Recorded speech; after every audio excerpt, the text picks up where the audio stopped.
For more on where this stands, let's bring in Misty Marris. She's a defense and trial attorney, joins us now from New York. Misty, let me begin with where we stand, because part of the news this morning is that Cohen will be the prosecution's last witness. He's now being cross-examined by the defense, and that the defense will not call any witnesses, which means we could be done, perhaps with testimony by the end of this week and then into closing arguments and deliberations next week. Is that faster than you expected? It was a little faster than I expected, Jim. We thought this trial was going to be stretched out over a significantly longer period of time. Of course, all of that really relates to the defense and whether the defense decides to actually put on a case. Remember, prosecutors have the burden of proof. They have to prove their case. The defense does not have to say anything. So it's always a strategy call. And oftentimes the defense will wait until the prosecutors are done or close to wrapping up their case to make that determination.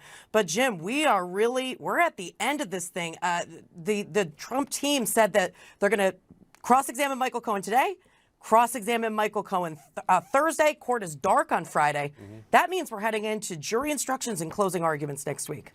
We're seeing the defense go after Cohen's credibility here, as expected. The prosecution tried to some degree to immunize him against that by getting him to explain why he changed his story. And you had Cohen saying in so many words that he regrets lying for Trump.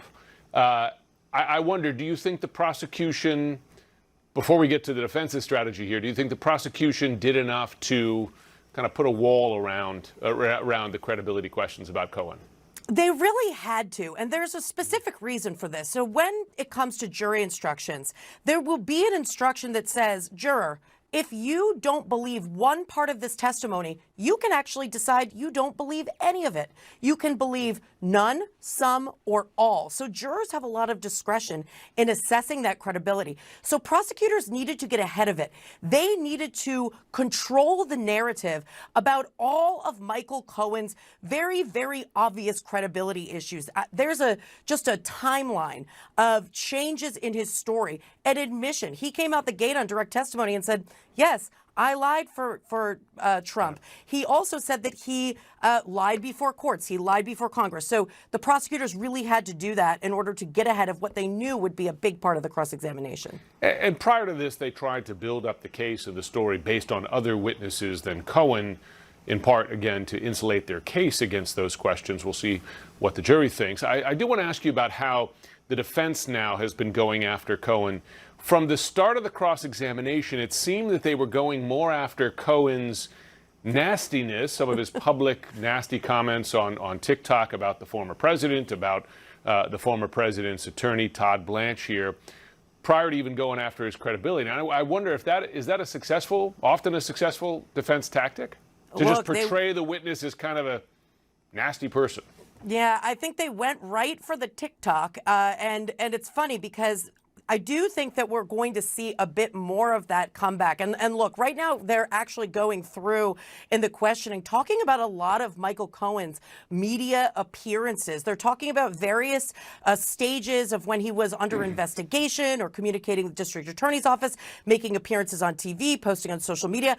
I think that the reason the defense is doing this is because a lot of that is going to come back with a bit more specificity relating to Michael Cohen's testimony. It was very, very chronological on direct. And part of that going to be public statements that he made in the public sphere, where first he's defending Trump, then he hates Trump. They obviously had an acrimonious relationship at some point. That's going to be about credibility. But Jim, these TikToks, this is going to come back to haunt him because that's not in the timeline. That's contemporaneous what he thinks about this trial. So that's going to be something the defense is going to capitalize on as the cross goes on.